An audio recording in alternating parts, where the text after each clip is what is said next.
তো এখন এটাকে ভাঙি বিসমিল্লাহ বলে। বিসমিল্লাহির রহমানির রহিম। এটা অনেক শক্ত মনে হইতেছে। এইখানে যে টোপলাই করে ধানগুলি রাখা দেখতেছেন, এই ধানগুলি মূলত এই চালের মধ্যে ছিল। হ্যাঁ, এই চালগুলি থেকে এই ধানগুলিকে বেছে বেছে মহিলারা আলাদা করছে। দেখি গুনো গুনো গুনো কত হইতে পারে, সব নতুন টাকা। এই দেখেন, এই যে এটা হচ্ছে চালের ভেতরে থাকা ধানের তুষ, এইটাকে আলাদা করে দেয় মহিলারা। আসসালামু আলাইকুম। আলহামদুলিল্লাহ, ঈদের পরে আমাদের কার্যক্রম আবারও শুরু হয়েছে। এই যে চালগুলা এখানে দেখতে পাচ্ছেন, এই চালগুলা মূলত হচ্ছে বস্তায় বস্তায় করে গ্রামের বিভিন্ন বাড়িতে দেওয়া ছিল।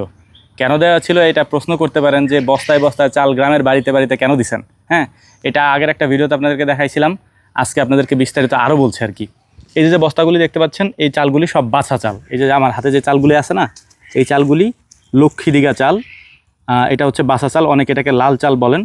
এই লাল চালটা অথবা যে লক্ষ্মীদিঘা ধানের যে চাল, এই চালটা আমরা অনলাইনে সেল করি আর কি। আমাদের কমেন্ট বক্সে যে নাম্বার দেওয়া রয়েছে, ওই নাম্বারে যোগাযোগ করে অনেকে আমাদের কাছ থেকে এটা নেয় আর কি। এইখানে যে টোপলাই করে ধানগুলি রাখা দেখতেছেন, এই ধানগুলি মূলত এই চালের মধ্যে ছিল। হ্যাঁ, এই চালগুলি থেকে এই ধানগুলিকে বেছে বেছে মহিলারা আলাদা করছে, করে তারপর এই বস্তাগুলি যখন আমাদের বিভিন্ন বাড়িতে দেওয়া থাকে, তখন চালগুলি থেকে ধান আলাদা করার পর এই যে এরকম একটা টোপলা হয়। হ্যাঁ, এটার মধ্যে ধান। এখন আপনাদেরকে একটা জিনিস বলি, কি পরিমাণ পরিশ্রম এই চালের জন্য আমাদের করতে হয়। দেখেন, প্রথমে এরকম এক বস্তা চাল আমরা একজন মহিলার কাছে দেই।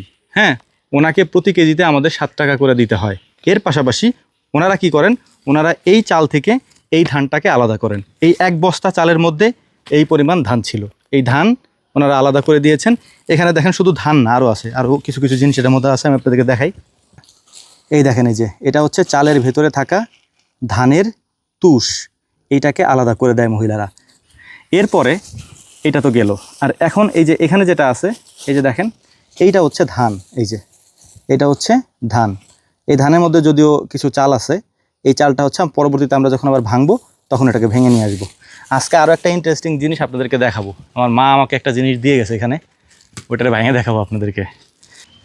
তুষ আলাদা করার ক্ষেত্রে আরও একটা কাজ করা হয়, সেটা হচ্ছে যে কুলা দিয়ে তারপর এটাকে ঝাড়া হয় আর কি। প্রথমে ঝাড়ার পরে তারপর এটা থেকে তুষ আলাদা করা হয়।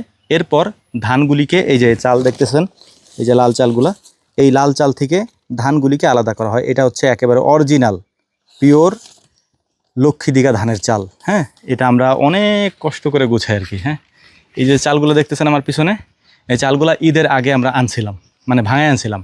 আমাদের এখানে ভাঙানোর মেশিনগুলো হচ্ছে ম্যানুয়াল। হ্যাঁ, আগের দিনে আপনারা গ্রামে যারা আছেন দেখছেন যে হলার মেশিন যেগুলো আছে, আমি ভিডিওতে দেখাইছি আপনাদেরকে, ওই হলার মেশিনে এটাকে আমরা ভাঙাই।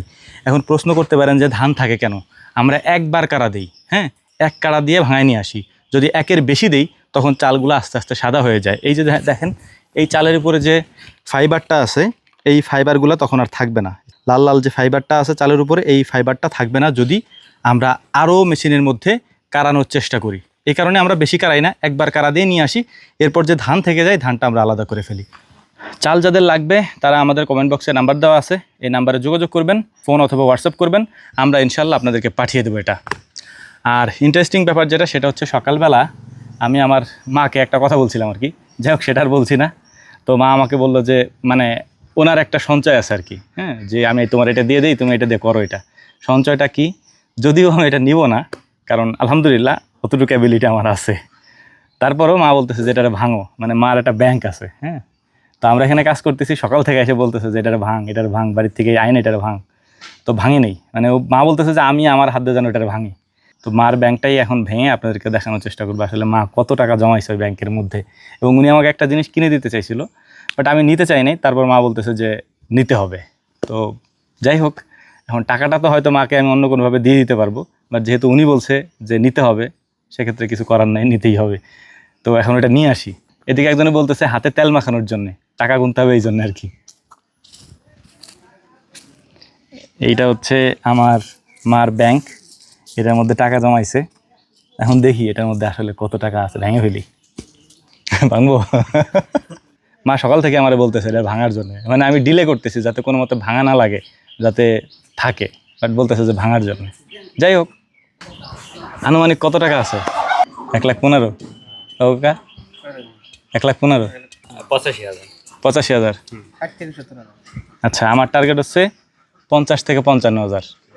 হ্যাঁ আমি সব থেকে কম 50 থেকে 55,000 আর এর 1,15,000 করে। তো এখন এটাকে ভাঙি বিসমিল্লাহ বলে। বিসমিল্লাহির রহমানির রহিম। এটা অনেক শক্ত মনে হইতেছে। আল্লাহু আকবার, আল্লাহু আকবার। বিসমিল্লাহ। দেখি গুনো গুনো গুনো কত হইতে পারে, সব নতুন টাকা। এখনো কও, আন্দাজ করে কও কত হইতে পারে। কত? 85,000। আচ্ছা আমি 50-55,000 কইছি। 35 থেকে 40 70 নিছি। বিসমিল্লাহ। 1 2 3 4 41 42 42,500 43,500।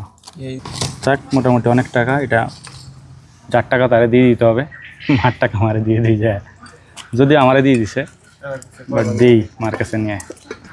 তো যাই হোক, ব্যাংক ভাঙছি, বাট ভাঙার আগে মাকে নতুন একটা ব্যাংক কিনে দেওয়া হয়েছে আর কি। হ্যাঁ, ওইটা একটু ডিজিটাল ব্যাংক।